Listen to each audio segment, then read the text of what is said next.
Child Care Counts. That's the name of a COVID-era state funding program for child care providers that expires next year. It's also the adage of advocates that want the state to invest permanently in the increasing cost of child care. In a collaboration with Wisconsin Public Radio's America Amplified project, Here and Now's Aditi Devnath is reporting on questions voters are asking this election. This is the second story in that series. Where are your parents while you're here? Lilia, where are your mom and dad? They're at work. Art House preschool owner Heather Murray explains to her students why they're observing a day without childcare. Now, a lot of kids in Wisconsin and across the country do not have a place to play or to learn. So we're here to talk about that today. Waunakee Village board member Robert McPherson joins Murray. We created the Waunakee Child Care Providers Assistance Program. The program invests $85,000 into the local child care industry. And really what it means is it helps us at the village to be able to help the child care providers within the village to help pay for provider services. Murray got the idea for Art House Preschool more than 18 years ago.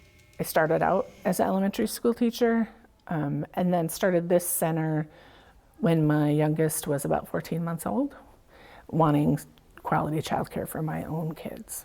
Since the pandemic, she's been advocating for increased state support for childcare. The state of Wisconsin received close to $800 million in COVID relief money that was to be directed to childcare. That is what allowed us to keep our industry going. Ruth Schmidt runs WICA, the Wisconsin Early Childhood Association. That pandemic relief money came through a program called Child Care Counts. The Waunakee Child Care Providers Assistance Program aims to mirror child care counts on a local level. For me, it does two things. It's a step in the right direction and an acknowledgement that this industry needs financial support. Both my husband and I work full-time, and both of us have careers that are important to us, and neither of us were really interested or at a point where we thought it made sense for our family to stop.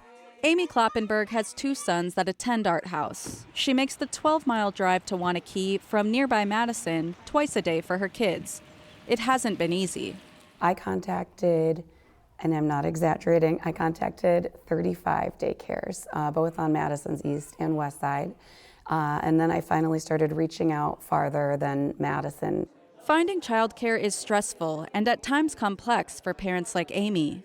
Is there childcare in your area? If there is there availability in the classroom? If there is, can you afford it?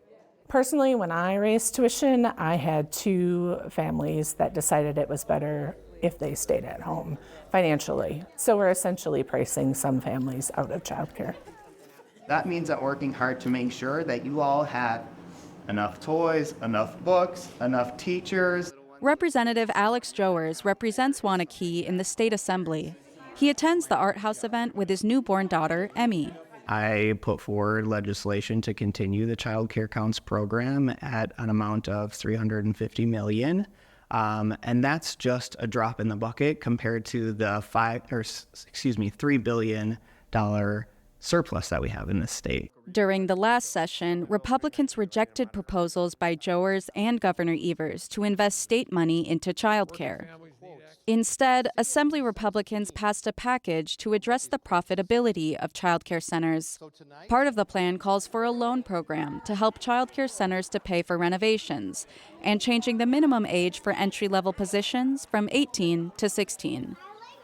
Governor Evers vetoed all but one bill in that package, which expands a tax credit program for childcare expenses. The political standoff means government support is ending. We've seen the Child Care Counts money be greatly reduced over the years, and we will see it expire next year. So the money that's being used at a state level is just enough to keep the doors open. Heather Murray says state funding is actually less than what providers like herself need to keep centers open.